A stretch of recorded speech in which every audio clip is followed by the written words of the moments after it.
Hello guys, in this video, I'll show you how to determine if Root Labs alpha gummies are a legit health supplement or just another online scam.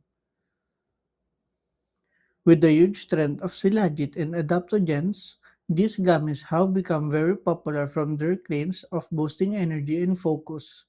But you need to know exactly what is inside before you start taking them daily.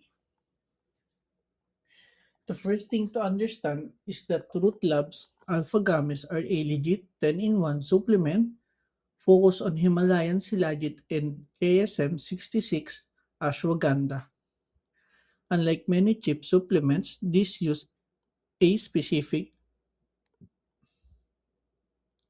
bioavailability technology called Shield Absorb, which is designed to help your body absorb the fulvic acid and trace minerals much more effectively than standard resins.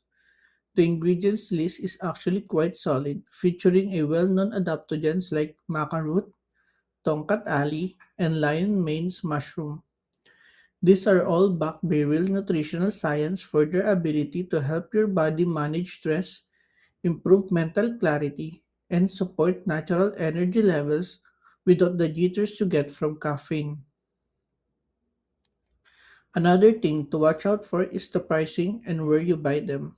Legit Roots Labs products are typically sold through their official website or verified health stores on eBay and Amazon.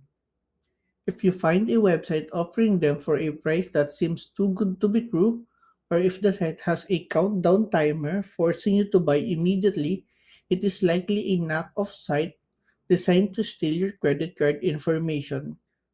Verified users of the real product generally report a positive experience, especially pricing.